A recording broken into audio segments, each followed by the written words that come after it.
shall flourish again in the land. And the innocent who dwell among the wicked, likewise shall they be washed away.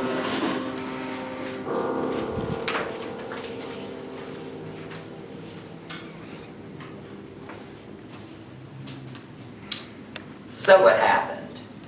He left me for a cop. The real deal. Hey, I may not know why I came here today, but I do know that I don't have to take any more of your crap. Any more of your master crap.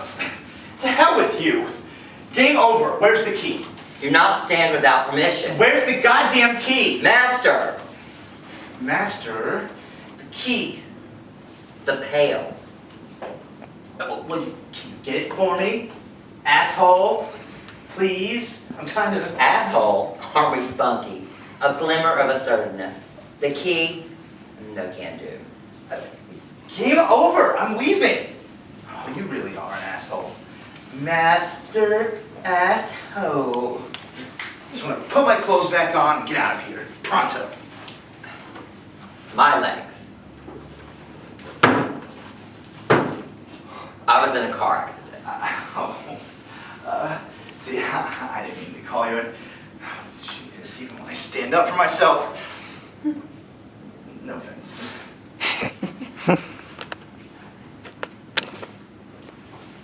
It's in there somewhere. But now what do we do? Let's say you were a dog, and I'm not saying you are exactly, but if your paws are unavailable, fetch, Rover, fetch.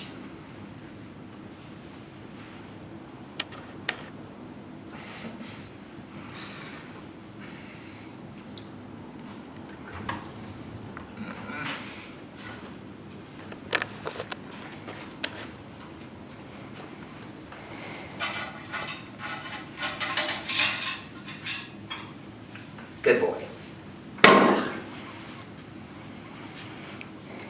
Wow, wow, wow, wow.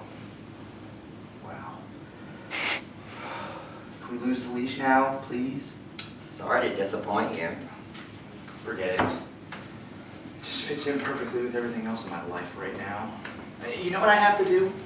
I have to go back to work and lay someone off. Why are you here? I don't know. Hiding. Well, that's useful. Hey, listen. Master of the universe. Whoever you are. I'm sure you're a very nice person in real life. Off stage. But you don't know jack about me, okay? And if you did, you'd probably find me annoying because I wouldn't allow you to treat me as a dog. And I spend a great deal of time thinking about the past. Yes, I do. Which you consider wallowing. So, why don't you just take whatever scene this is and please go fuck yourself, sir, and have yourself a nice day. Because I have to get back to my lousy job while you sit around here playing Dungeons and Drag Queens. First of all, there is no off stage. You came in here making it seem like you were having such a bad day because you misplaced your paint chips so the fabric you ordered hadn't arrived. But are you angry because you know how abandoned the person you're about to fire will feel? Or is it because you know there'll be no one at home to take care of you? That is something you might want to disambiguate. This time of the year, it gets so messy. It could be a mess if you choose. Clearly, you're the boss.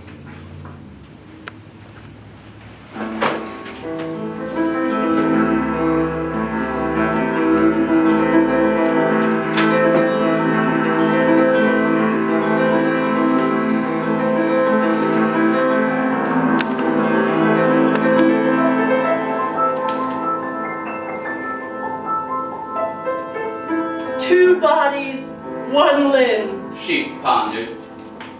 12.5%. What sense is there to be made of it? On days when the arthritis relaxed its all too frequent affliction on her knee, she awkwardly wrapped that miraculously retained shank around the neck of her son, trying occasionally with success to avoid a vice-like grip on his trachea, as she whispered commandingly, Son, stay away from the theater. It'll kill you. You're strangling me! The boy would gasp in his remorseless hunger to feel his mother. Embrace! Blending as it did in his adolescent confusion the delicate touch of the underside of a mother's knee with an all too frequent sensation of strangulation, caught as he was in the grip of her half-scissor hold. So, perhaps not unexpectedly, when asked to select an extracurricular high school activity, one that would exemplify and develop an adolescent's nascent sense of self, he smothered an inexplicable fascination he had developed for the drama club. Instead, he responded, Wrestling, I guess. For a while, wrestling proved a moderately satisfying pursuit, though most of his matches ended with Billy locked in a scissors hold. I give! But his sojourn with the team ended during a match in which, again pinned to the mat, locked in the dizzying embrace of his opponent's muscular legs. Instead of grunting, I give! blurted out, I love you too! he was banished from the club forthwith.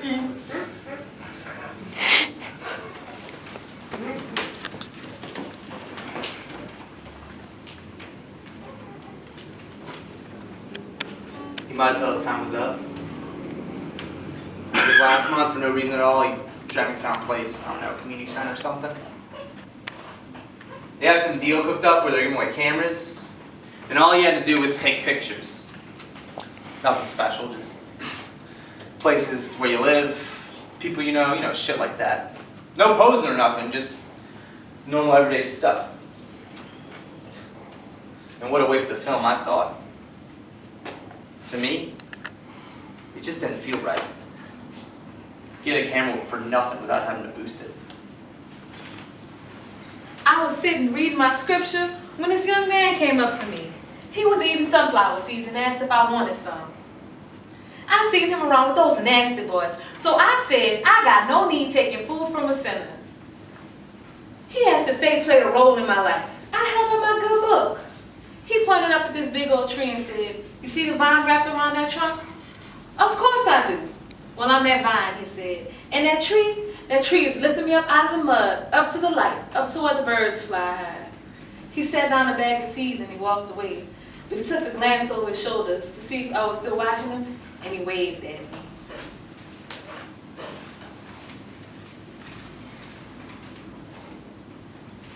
With a heavy heart, in shame and trepidation, he set out in search for another club in which he could hide.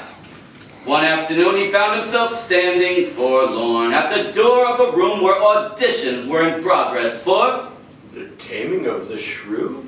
You gonna try out, Billy? No, son, don't! He could not bring himself to enter. His wayward search led him instead to the school magic club. There, other junior prestidigitators honed their skills poking silk scarves into fistware from Abracadabra! Abracadabra. gold coins miraculously appeared. Presto! Presto. But Billy found himself mesmerized by the challenge of escaping from a Straight jacket! He loved that trick. Wrap me up! He pleaded endlessly.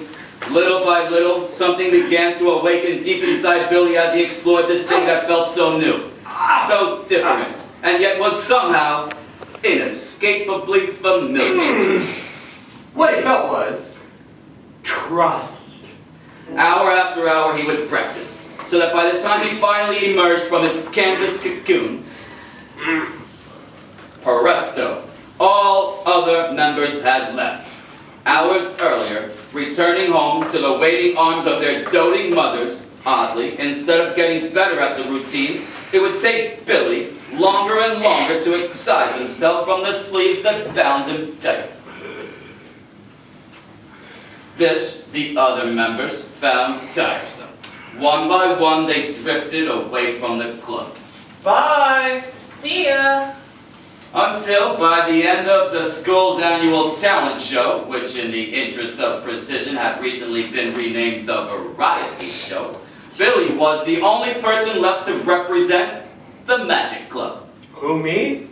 Despite continuing trepidation and in monumental turmoil over his mother's advice, It'll kill you! Kill you! Kill you! he convinced himself that a variety show was actually only quasi-theater, not so much a performance as a demonstration.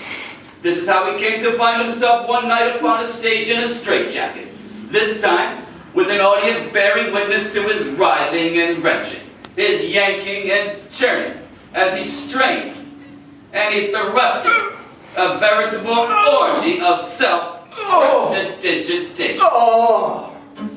Which had the unanticipated effect in the entire auditorium of raising high the heat, generating a wild, surging tide of gonads and over which Billy found himself surfing. Its siren roared, drawing him ever closer to the precarious shore of that turbulent ocean, where for a single, ecstatic moment, he teetered, arms still locked, in their course canvas prison, before taking an unscripted, most unwelcome swan dive over the proscenium and into the orchestra pit.